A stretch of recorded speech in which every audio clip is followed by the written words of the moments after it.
બીજી શક્તિ કે જેનું નામ છે પત્ની. હવે હવે તમને એમ લાગે ને કે હવે અમારી વાતો આવી એમ, પણ આ ટાઢોડું સારું છે, પણ મારી વાત બધી સાચી છે. આ ટાઢોડાની મારા મગજ ઉપર કે મારી વાણી ઉપર ક્યાંય અસર નથી. પત્ની કેવી હોય મને હવે તમે જવાબ આપો તો, પત્ની કેવી હોય? આ માઇક લઈને તમે કહેતા હોય તો હું તમારી વચ્ચે આવું. હાલો, આ તમે જવાબ આપશો ને તો તમારા મોઢેથી સાંભળવાની મજા આવશે. આ એકાદા દાદાને પૂછે મને પત્ની કેવી હોય, કેવી હોય? સાંભળો, આ અવસ્થા એ બોલાતું નથી. બોલવા છે ને તો કાલે સવારમાં એમ થાય કે હા 10 વાગ્યાની 5 વાગ્યાની ઓલી ચા હોય છે ને, ખાંડ નાખીને ઓલી રકાબી મેં ઓલી ગવણી મૂકીને તો ગવણી ટક કરતી થાય, આટલી બધી ખાંડ નાખેલી. કાલ નહીં મળે. દાદા કે કઈ ન્યા બોલ્યા લે પત્ની કેવી હોય એમ. પણ ઘર પરિવારને હાથ દાદા હવે કયું કરતી હોય પત્ની આવી હોય, બરોબર. પણ પત્ની કેવી હોય ખબર છે? હાર્દિક પાંડ્યાને મળીને એવી. હા, મને ખબર પડી તમે જાગો છો. હાલો, વાહ, મજા આવી ગઈ. તાલી પાડો એક વખત બધાય માટે. બધા જાગો છો એટલા માટે. ઘણા હવારમાં એમ મને એમ થાય ભેહું વહુ કી નહીં જાય. ભેંસ દોતા મને આવડે છે એટલે હું કહી શકું. ગાય દોતા ભેંસ દોતા આવડે છે, માત્ર એ બોલતા જ નથી આવડતું. એટલે ઘણા તો કેવું છે, આ વિડીયો બધા વાયરલ થતા હોય ને તો અમુક કમેન્ટ એવી કે આને ખાલી બોલતા જ આવડે છે, એને ખબર નથી.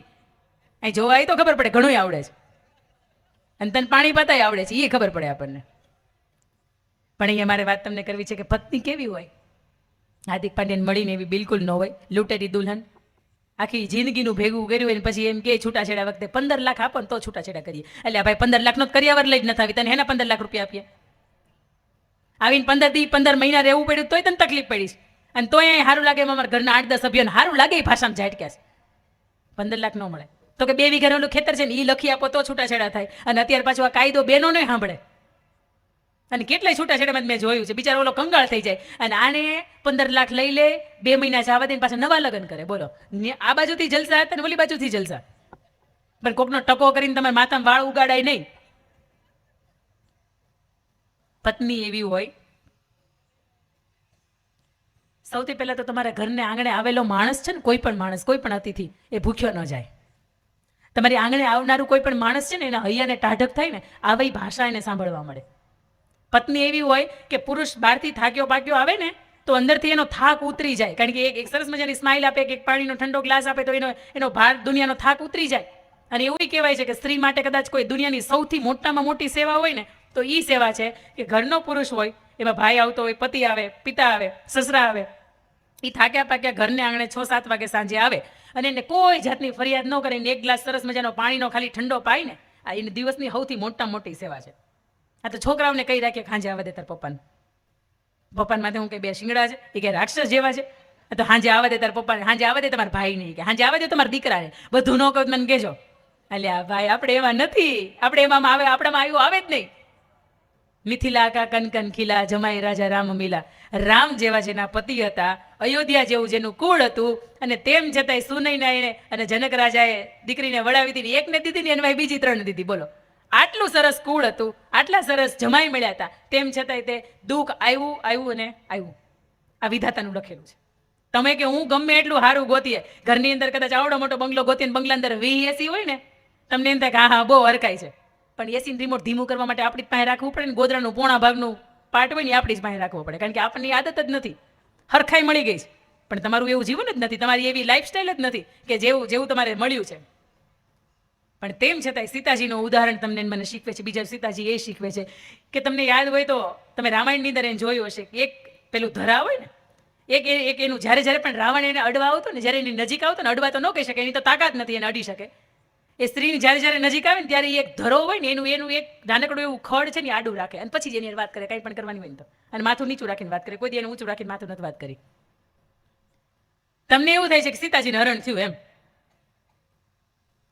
સીતાજીના હરણના માધ્યમથી તમને મને રામાયણ એવું શીખવે છે કે એ સ્ત્રીની પાસે કેટલી બધી તાકાત હતી કે જો એને રાવણને એને સ્પર્શવું હોય અને નાનકડો એવું એ ધરો રાખે છે ને તોય તે રાવણ બળી જાય ને, આટલી બધી તાકાત ધરોની અંદર હતી. પણ સીતાજીના હરણનું માધ્યમ, આ ઘટના તમને મને એવું શીખવે છે કે તમે તમારી મર્યાદા ઓળંગો ને, આ દુનિયા તમારું હરણ કરવા માટે જ ઊભી છે.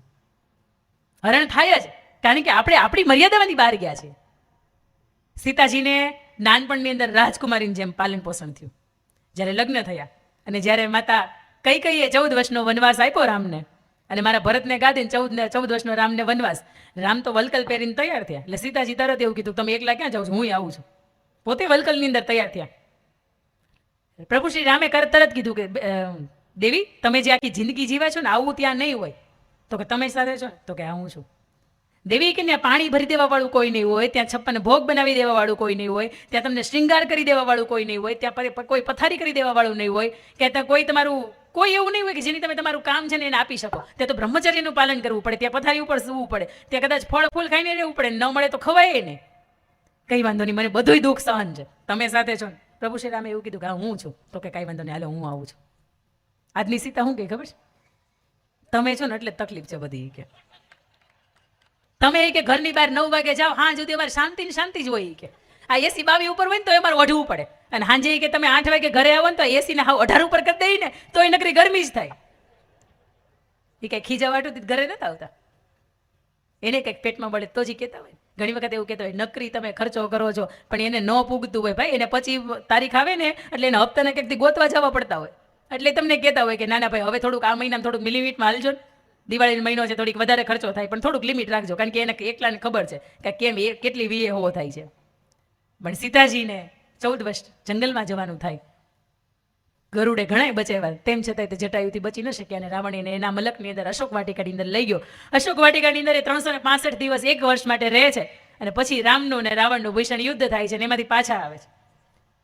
સરસ મજાની અયોધ્યા છે, એ શણગારી હોય, અને અયોધ્યાની અંદર જ્યારે પ્રભુ છે એ પ્રવેશ કરે છે ને, ત્યારે પ્રભુ એવું કહે છે કે ભરત, આખી અયોધ્યાની અંદર મને મોટા મોટા લોકો બહુ દેખાય છે, કેમ બાળકો કોઈ નથી દેખાતા? તમે સમજો કે જ્યારે કોઈ પણ વ્યક્તિ એક નામાંકિત હોય ને, આદરણીય હોય ને, એની પ્રત્યેના સમાજનો કેવો લગાવ હોય.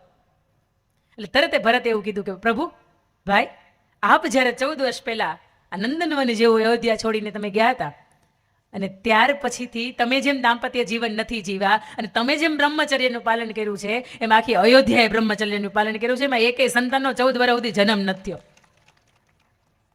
જ્યારે હરિભાઈની મને વાત કરી ને કે જ્યારે પુસ્તકની તમે તુલા કરી, આ તમારો પ્રેમ છે. રક્તની તુલા ઘણાય કરે, ઘણાય સુવર્ણની તુલા કરે, ઘણાય રજતની સોના ચાંદીની તુલા કરે, પણ એનાથી વિશેષ તુલા જો કોઈની થતી હોય ને તો એ પુસ્તકની, કારણ કે જ્ઞાન છે ને એની સરખામણી કોઈની હારે ન થાય. આ તમારો પ્રેમ છે કે એ વ્યક્તિ આપણા માટે આટલું કર્યું છે તો આપણે આટલું કરી શકીએ એના માટે.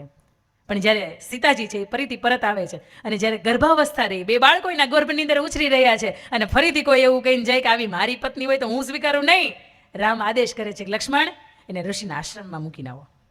એ સ્ત્રીને એવું નહીં થયું કે મારી પંચમાસી આવે, મારું શ્રીમંત આવે, મારી ગોદ ભરાય આવે, હું હરખભેર ઢોલ નગારાને વારે હું મારા પપ્પાને ત્યાં જાઉં. એને કાંઈ એવું નહીં થયું. જેના પતિની કેટલી કિંમત હોય, કે જેના સિંહાસનની શું કિંમત હોય, જેનું કુળ કેવું હોય, અને તેમ છતાંય તે સ્ત્રીને પોતાના ગર્ભાવસ્થાની સાથે પરિવારનું એક પણ મેમ્બર હાજર નથી. પોતે ત્યાંથી એ ભલે ને ઋષિના આશ્રમમાં મૂક્યા હોય, ત્યાંથી પોતે જઈ શકતા હતા મિથિલાની અંદર, પણ તેમ છતાંય ત્યાં નથી ગયા. 2 બાળકને જન્મ આપે, લવને અને કુશને, અને એને એવું શીખવે કે તમારે પિતાથી ઉત્તમ કોઈ નથી. જે સ્ત્રીના જીવનની અંદર જે સ્ત્રીને જરૂરિયાત હતી, એના ગર્ભની અંદર બાળક ઉછેરતા હતા, તેમ છતાંય તેના પતિ તરફથી એને જાકારો મળ્યો હોય ને છતાંય તે સ્ત્રી પોતાના બાળકને હારા સંસ્કાર આપે.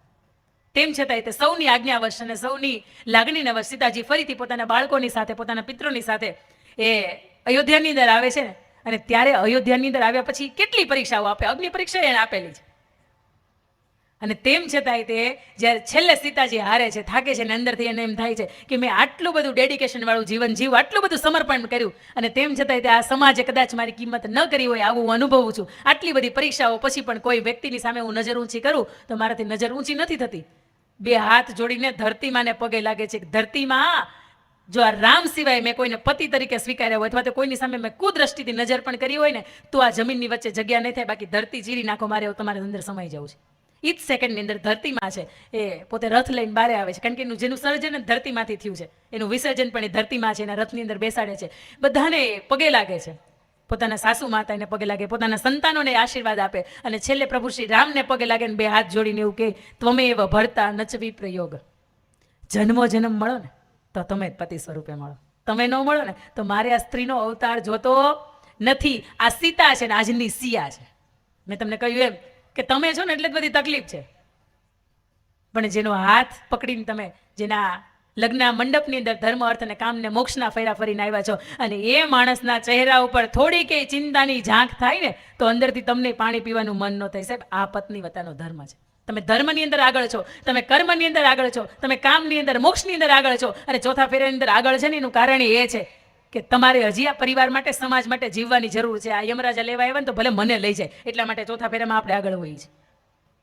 પણ પત્નીની મેં તમને વાત કરું છું ત્યારે મારે તમને એ પણ કહેવું છે